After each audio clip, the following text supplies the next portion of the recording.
O assunto que me traz à tribuna nesta tarde, senhora presidente, é um assunto palpitante e que está em todas as rodas de nosso imenso país.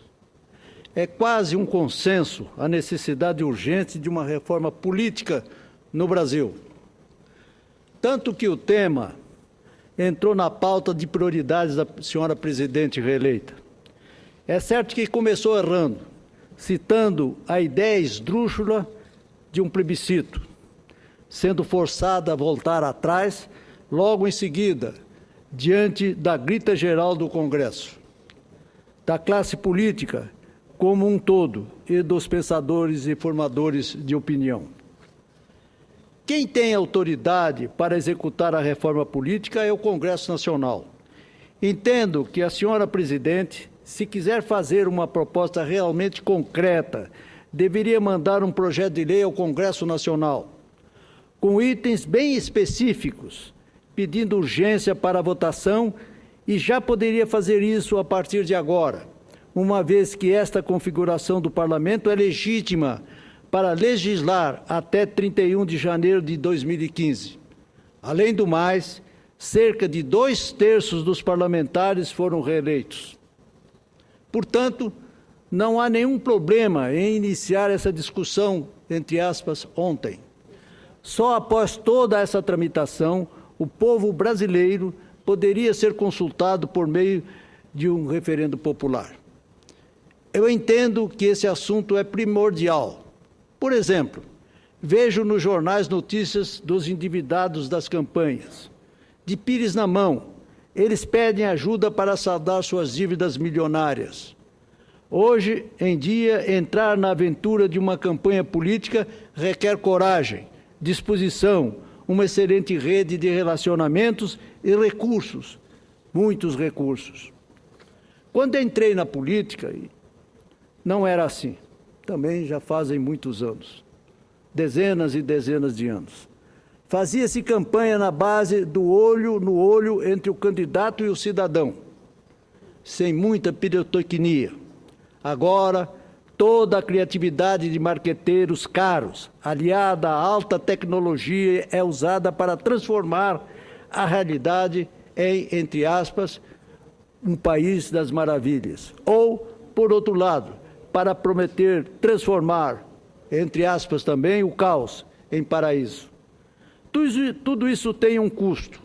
Aliás, tem vários custos e muitos compromissos interpessoais. Infelizmente, há uma imensa troca de interesses permeada pela máxima: é dando que se recebe. Pois bem, senhoras e senhores senadores, o brasileiro está cansado desse tipo de coisa.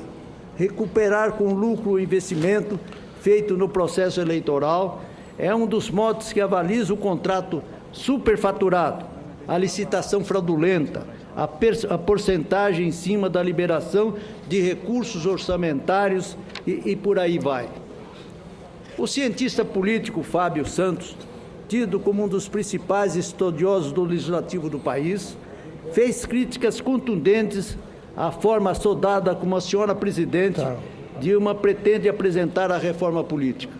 Para ele, pode representar um desastre institucional. Discordo de sua senhoria. Entendo que essa posição é muito radical. O Brasil precisa discutir, sim, a questão do financiamento de campanha. Sou favorável ao fim da doação empresarial a partidos e políticos, mas mantenho minha convicção de que é positiva a doação individual de pessoas físicas identificadas. Em relação ao financiamento público de campanha, posso me dizer incrédulo. Na realidade, ele já existe. Aí estão os programas eleitorais gratuitos de rádio e TV, os programas anuais de divulgação partidária e as cotas de sustentação financeira das estruturas administrativas dos partidos. Tudo isso representa um elevado custo financeiro para os cofres públicos. Mas, senhoras e senhores senadores, o maior problema, a meu ver, é que o sistema de distribuição desses recursos é discriminatório, antidemocrático, uma vez que se baseia na representação parlamentar. Ou seja, quanto mais deputados na Câmara, maior é a receita, o que fere o princípio constitucional em que todos são iguais perante a lei. Além disso, as agremiações partidárias que estão majoritárias sempre querem mais para aumentar, entre aspas, a sua pança. São inúmeros itens dentro do tema reforma política que não podem passar em branco. Cito alguns que defendo: voto distrital puro, cláusula de barreira para evitar que a proliferação de legendas de aluguel continue a conspurcar o sistema eleitoral, pois só servem como moeda de troca. Limite à reeleição de parlamentares de qualquer esfera, no máximo a 3 mandatos. Exigência de licenciamento no período eleitoral para todos os candidatos à reeleição, inclusive os do Poder Legislativo. Poder sem armas. Assim, poder-se-á evitar o que ocorre hoje com o abuso do poder disfarçado, evidentemente com o uso da máquina pública e a influência dos meios de comunicação pela importância de suas funções que impõem conhecimento geral. Em relação ao convite de parlamentares para cargos de confiança no Executivo, como secretarias de Estado ou ministérios, o parlamentar que aceitar deixaria a vaga em aberto, não podendo o suplente tomar posse em seu lugar. Parece radical, senhoras senadoras, senhor senador presidente Paulo Paim, mas entendo que só assim alguns representantes da classe política passariam a atuar mais inteiramente em suas funções e não estariam tão focados nas eleições seguintes, desde os primeiros momentos da investidura no cargo, a qual acabou de ser diplomado. O voto em trânsito para todos os cargos eletivos deveria também entrar na pauta da reforma política. Inclusive, apresentei projeto de lei a esse respeito, o PLS 130/2013, já aprovado no Senado, permite que o cidadão brasileiro, fora do domicílio eleitoral, possa votar em todos os cargos eletivos, desde prefeitos, vereadores, deputados estaduais e federais, senadores e governadores. Hoje, a permissão é apenas para presidente da República.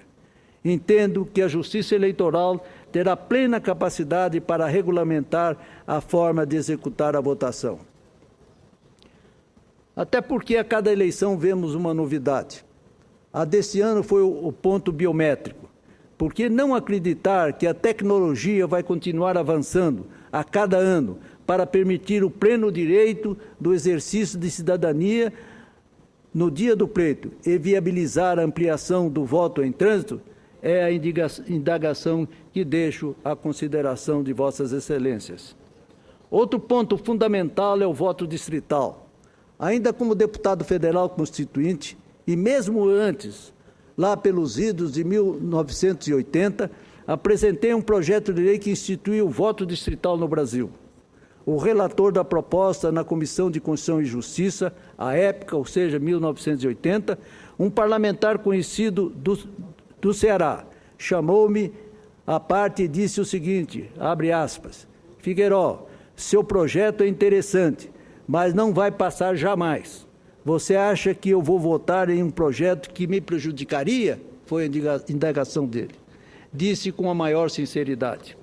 Ele, parlamentar de 6 mandatos naquela ocasião, havia sido eleito inicialmente pela região do Crato. Depois passou e se manteve no Congresso graças aos votos de todo o Ceará. E o voto distrital impediria a carreira dele. Na maior desenvoltura, ele assumia com toda a sinceridade o interesse em legislar em causa própria. Hoje, passados tantos anos, continuo sendo pelo voto distrital. Ele evita a presença do poder econômico, reduz a área da disputa, tornando-a mais partidária. Além disso, o representante do povo eleito é o que de fato está mais próximo dele. Sou contrário ao argumento de que a eleição distrital se perde, entre aspas, a visão global. Ao contrário, o eleitor leva a voz local para problemas de ordem geral, conjugando com essas e tornando-as nacionais.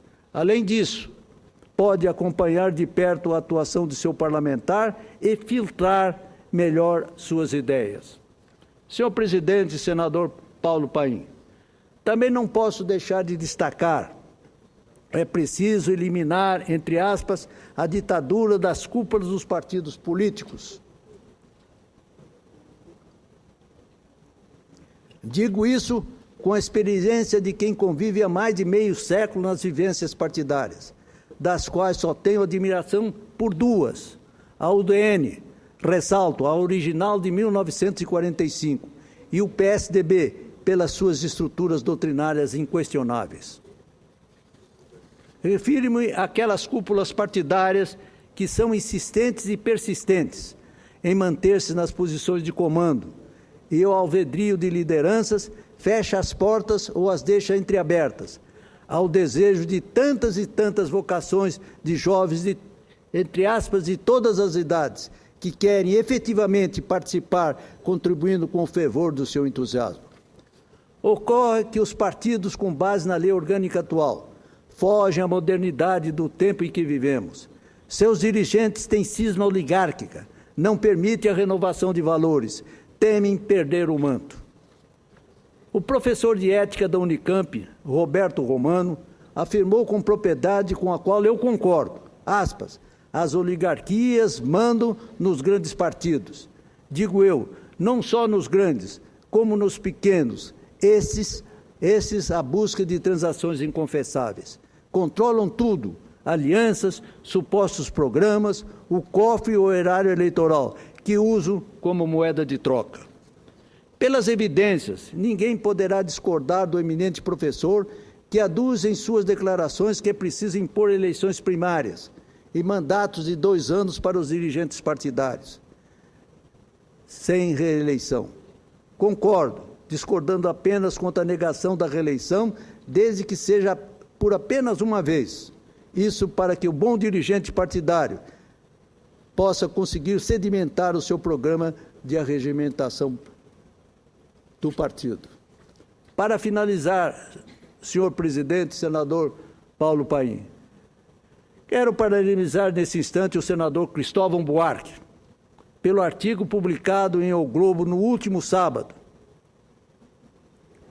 no qual ele afirma que o Brasil não conseguiu completar efetivamente sua emancipação política após 200 anos de existência.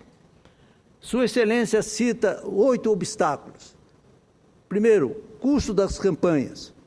A seguir, política prisioneira do sistema de financiamento, amarras impostas pelos institutos de pesquisa e por marqueteiros, falta de ideologia, programas assistenciais para exploração eleitoral, silêncio dos intelectuais, cooptação de agentes públicos por meio de mensalões, benefícios deletérios por ONGs, sindicatos, federações e outros, e, finalmente, aparelhamento do Estado pelo partido no poder. Concordo com tudo, com Sua Excelência, o que disse Sua Excelência, o senador Cristóvão Buarque, e acrescento o que citei há pouco.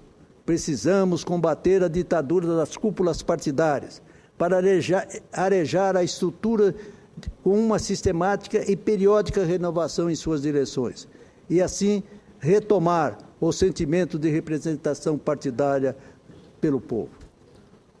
O resultado das recentes eleições, sob o mais vivo clamor popular, chama atenção para a imperiosidade eleitoral e partidária, a fim de oxigenar a escolha daqueles que devem dirigir os destinos de nossa pátria. Senhor presidente, eu quis deixar aqui, já nesse final da minha participação no Congresso Nacional, o que ocorre por mais quase meio século, deixar a minha contribuição para que Vossas Excelências, que aqui continuarão, possam utilizar delas, embora modestas, mas que representam o pensamento de um cidadão que já na sua fase outonal de vida deseja que o país tenha um estatuto político, eleitoral, que realmente represente o pensamento e os anseios maiores do povo brasileiro.